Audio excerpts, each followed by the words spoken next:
नमस्कार, माझे नाव तृप्ती बाळू जाधव.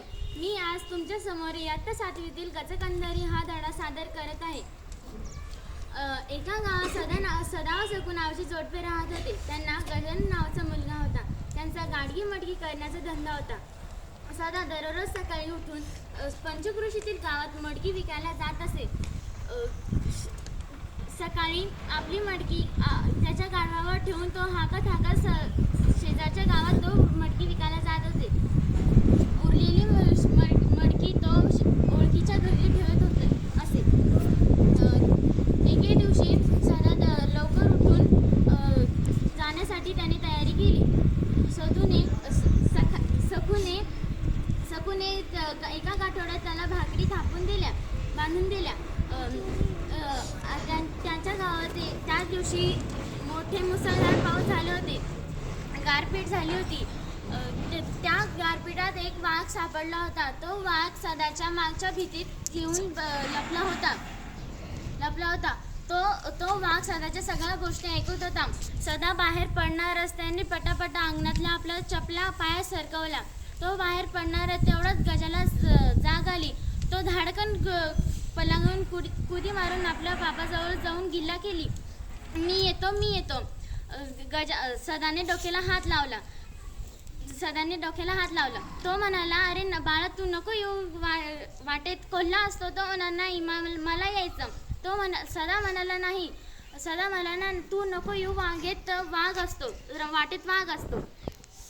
मग गजा म्हणाला, नाही, मी येतो. मला तुम्ही भीती दाखवण्यासाठी हे म्हणताय. मग सदा म्हणाला, अरे वाटेत गजकंधारी असतो. हे सगळं बाहेर लपलेला वाघ ऐकत होता. आता मात्र गजा हादरला. तो म्हणाला, गजकंधारी हे काय? तो म्हणाला, गजकंधारी हे वाघाला किंवा सिंहाला एका घासात खाऊन घेते. गजा जाऊन आपल्या आईच्या पशी जाऊन म्हणाला, मी नाही जात, जा आता तुम्हीच. मग गजाने आपले पटापट बाहेर निघून आपले गाढव शोधू लागले. त्याने आपले गाढव रात्रीच गावात चरायला सोडले होते. तो गाढव शोधता पुढे गाव शोधून आला, पण त्याला गाढव भेटली नाही. मग त्याने बघितले की आपल्या घरामागीच्या खिंडात एक स्पष्ट गाढवाची आकृती आहे. तो म्हणजे वाघ होता. त्याने त्याचा कान पकडून बाहेर आणले. त्याच्या अंगावर बसून तो शेजारच्या गावात निघायला गेला. मग तो जाता त्या वाटेत एक वडाचे झाड होते. त्याने सकाळच्या थंड्या हवा त्याच्या अंगाला मोरपिसासारख्या लागत होत्या. मग सकाळच्या लहान उजाड्यात त्याने पाहिले वाघाच्या अंगावरचे पट्टे.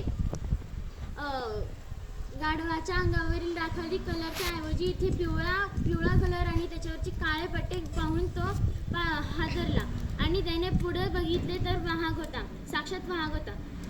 मग एक वडाचे झाड होते. वाघाला असं वाटत होते की त्याच्या अंगावर गजकंधारी बसलेले आहे. मग तिथे एक वडाचे झाड आले. त्याने तिथे सदाने वडाच्या झाडाच्या बेला पकडल्या आणि तो वरती लटकला आणि खालून वाघ निसटून गेला. थोडंसं बाकी